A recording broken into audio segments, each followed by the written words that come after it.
Sir sir sir sir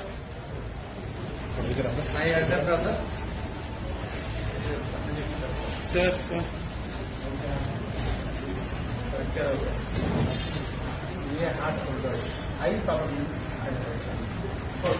नमस्कार, मैं हूं निरंजन कुमार और मेरे इस यूट्यूब मंच पर आप सभी का स्वागत है। तेलंगाना के मुख्यमंत्री के चंद्रशेखर राव बिहार के दौरे पर थे और इस दौरान के चंद्रशेखर राव ने बिहार के मुख्यमंत्री नीतीश कुमार, उप मुख्यमंत्री तेजस्वी यादव और आरजेडी सुप्रीमो लालू प्रसाद यादव के साथ साथ उनकी पत्नी राबड़ी देवी से भी उन्होंने मुलाकात की। देखिए, के चंद्रशेखर राव की जो ये मुलाकात थी बिहार के तमाम बड़े नेताओं के साथ, ये मुलाकात बिल्कुल सियासी मुलाकात थी और इसके राजनीतिक कई मायने भी हैं जिसको लेकर के ये मुलाकात हुई है। इन नेताओं का जो मुलाकात है वो सीधा 2024 में जो लोकसभा का चुनाव होना है, उन चुनावों की तैयारी को लेकर के, अगली रणनीति बनाने को लेकर के है।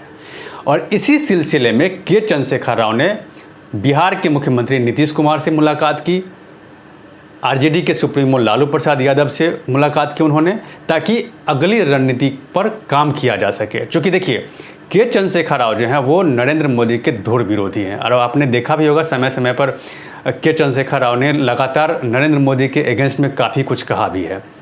तो देखिए, समय समय पर नरेंद्र मोदी के खिलाफ जो विपक्ष है वो एकजुट होने की कोशिश करता है, लेकिन अभी तक विपक्ष एकजुट हुआ नहीं है। कई जगहों पे ऐसा देखा गया है कि विपक्ष कोशिश तो किया है, लेकिन नरेंद्र मोदी के सामने में कोई एक ऐसा कद्दावर नेता खड़ा नहीं कर पाया जो नरेंद्र मोदी को मात दे सके। अभी हाल के समय में देख लीजिए कि ममता बनर्जी भी प्रधानमंत्री नरेंद्र मोदी की काफ़ी मुखर रही है, लेकिन पिछले कुछ समय से ये देखने को मिल रहा है कि ममता बनर्जी बिल्कुल शांत है, बिल्कुल गौन है, कुछ भी नहीं बोल रही है नरेंद्र मोदी के खिलाफ। लेकिन एक समय ऐसा था कि नरेंद्र मोदी के खिलाफ वो काफ़ी कुछ बोलती थी, बहुत मुखर थी। इसके साथ साथ शरद पवार भी नरेंद्र मोदी के अगेंस्ट में रहे हैं। हालांकि वो बहुत ज़्यादा अगेंस्ट में नरेंद्र मोदी के खिलाफ नहीं होते, लेकिन उनका भी एक टारगेट है कि किसी तरह से केंद्र से बीजेपी की जो सरकार है उसको उखाड़ फेंका जाए, और इसके लिए विपक्ष को एकजुट करने की कवायद कई मौक़ों पर हुई है। अब यहाँ पर सवाल ये उठता है कि के चंद्रशेखर राव बिहार के दौरे पर क्यों आए और बिहार के नेताओं से मुलाकात उन्होंने क्यों की, आगे की उनकी रणनीति क्या है, ये सबसे बड़ी बात है। देखिए, चंद्रशेखर राव वैसे तो बिहार में आए थे और उन्होंने गलवान में जो शहीद हुए थे सैनिक, उनको उन्होंने मुआवजे के तौर पे 10-10 लाख रुपया उन्होंने दिया, उनका चेक थमाया। और इसके साथ साथ तेलंगाना में कुछ मजदूर की मौत हो गई थी किसी घटना में, तो उनके परिजनों को भी उन्होंने 5-5 लाख रुपये का उन्होंने चेक दिया।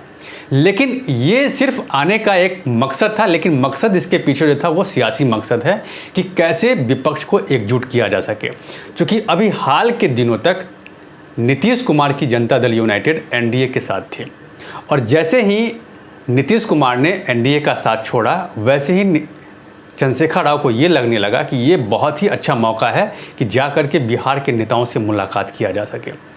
और इसी सिलसिले में चंद्रशेखर राव बिहार के नेताओं से मुलाकात की, जिसमें नीतीश कुमार अहम थे और लालू प्रसाद यादव अहम थे। क्योंकि ये दोनों अभी बिहार में तो सत्ता में हैं, लेकिन चूँकि अब ये लोग विपक्ष की तरफ से आ गए हैं, तो इसी सिलसिले में के चंद्रशेखर राव आए कि 24 के लिए जो है कवायद करनी चाहिए।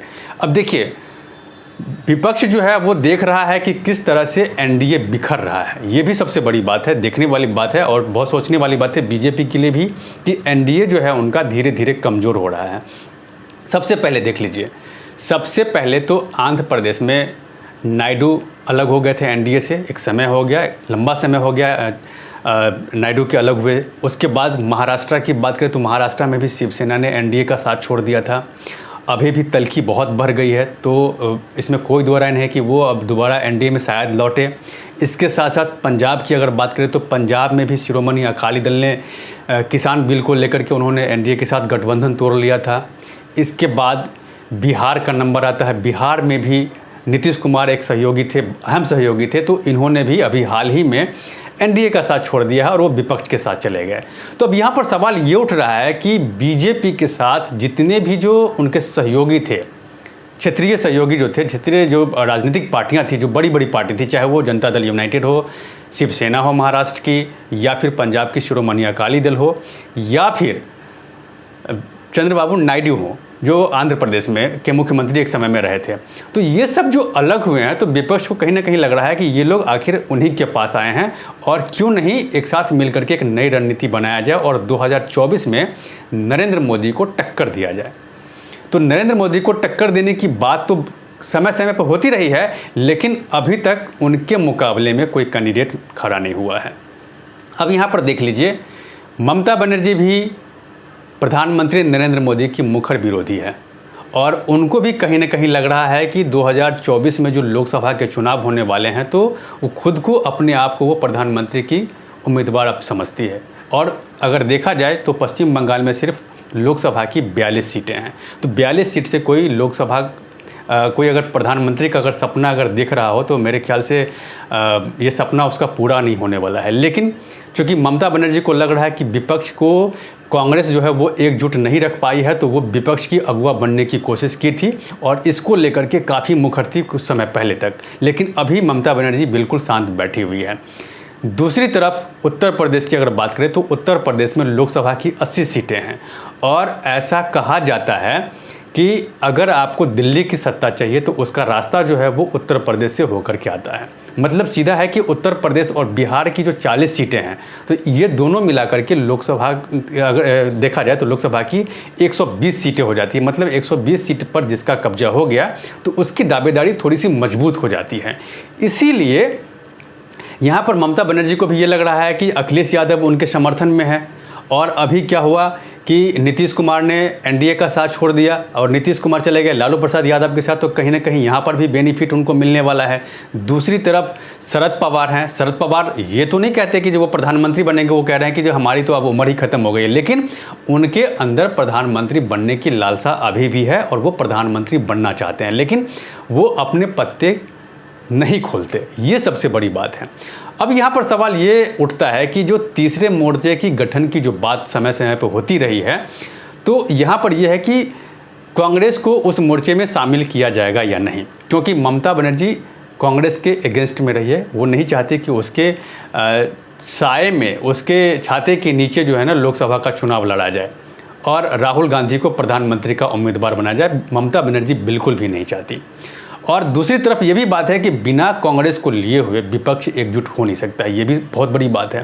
तो यहाँ पर जो सियासी समीकरण है, उसी समीकरण को देखते हुए 2024 का जो लोकसभा का चुनाव है उसको लेकर के विपक्ष अपनी तैयारी में जुट गया है। लेकिन विपक्ष की तरफ से ये साफ नहीं हो रहा है कि अगर विपक्ष एकजुट हो भी जाए तो उसका जो प्रधानमंत्री का उम्मीदवार है, जो प्रधानमंत्री के लिए जो चेहरा होगा, उस पर सहमति बनेगी कि नहीं, ये सबसे बड़ी बात है। चाहे नीतीश कुमार को लेकर भी अभी हाल में ये खबर फैली थी कि नीतीश कुमार 2024 के लिए प्रधानमंत्री उम्मीदवार के कैंडिडेट हो सकते हैं। ये खबर फैली थी। हालांकि नीतीश कुमार ने ये इशारों में कहा कि ऐसी कोई बात नहीं है। ममता बनर्जी खुद चाहती है कि वो प्रधानमंत्री उम्मीदवार बने अगले 2024 के लोकसभा चुनाव में। दूसरी तरफ के चंद्रशेखर राव भी चाहते हैं। लेकिन यहाँ पर ये है कि ये के चंद्रशेखर राव हों, ममता बनर्जी हों, या फिर नीतीश कुमार हो, या फिर शरद पवार हो, या राहुल गांधी हो, 2024 में जो चुनाव होंगे लोकसभा के, यहाँ पर इन्हीं में से किसी एक चेहरे को चुनना विपक्ष के लिए बहुत बड़ी चुनौती है। जबकि अगर सत्ता पक्ष की अगर हम देखें तो वहाँ पर प्रधानमंत्री के मुकाबले अभी भी विपक्ष में कोई भी कैंडिडेट नहीं है। और नीतीश कुमार की अगर हम बात करें अगर, तो नीतीश कुमार के बिहार में उनके पास 40 लोकसभा सीटें हैं और अभी उनके पास 16 सीटें हैं। जनता दल यूनाइटेड के पास लोकसभा की 16 सीटें हैं। लेकिन क्या वो 40 सीट से क्या वो प्रधानमंत्री बन पाएंगे, ये सबसे बड़ी बात है। लेकिन विपक्ष के साथ भी चुनौती है, क्योंकि नीतीश कुमार के चले जाने के बाद कहीं ना कहीं सीट जितना उनके पास था उस सीट में कहीं ना कहीं कटौती होगी। और ममता बनर्जी भी चाहेगी कि किसी तरह से 2024 तक बंगाल को इतना मजबूत कर दिया जाए कि बीजेपी का जो लोकसभा का जो आंकड़ा है वहाँ पर वो कम किया जा सके। नीतीश कुमार भी यहाँ पर कोशिश करेंगे कि आरजेडी के साथ मिल करके लोकसभा सीट कम करने का, काटने का भारतीय जनता पार्टी से। बीजेपी यहाँ उत्तर प्रदेश की जहाँ तक बात है तो उत्तर प्रदेश में लोकसभा की 80 सीटें हैं, तो यहाँ तो अभी बीजेपी के मुकाबले कोई नहीं है। लेकिन फिर भी अखिलेश यादव ये कोशिश करेंगे कि यहाँ पर अपने जनाधार को मजबूत किया जा सके। दूसरी तरफ साउथ की अगर हम बात करें तो साउथ में कर्नाटक को अगर छोड़ दिया जाए तो बाकी किसी भी स्टेट में साउथ में बीजेपी की सरकार नहीं है। बीजेपी के पास इतना बहुमत भी नहीं है कि वो वहाँ से सीटें निकाल सके। तो अब देखना ये है कि 2024 के लिए जो कवायद अभी शुरू हुई है विपक्ष की तरफ से, उस कवायद को चार चांद लगते हैं कि नहीं, ये सबसे बड़ी बात है। इन सारी चीज़ों पर जो है वो मेरी नज़र बनी हुई है और आप मेरे साथ बने रहिए। और अब तक अगर आपने मेरे इस YouTube चैनल को सब्सक्राइब नहीं किया है तो प्लीज़ सबसे पहले आप मेरे इस YouTube चैनल को सब्सक्राइब कीजिए, लाइक शेयर और कमेंट ज़रूर कीजिए। इसमें एक कमेंट बॉक्स है जहां जाकर के आप इस मुद्दे से रिलेटेड अपने सवाल कर सकते हैं, जिसका जवाब मैं आपको दूंगा। तब तक के लिए धन्यवाद।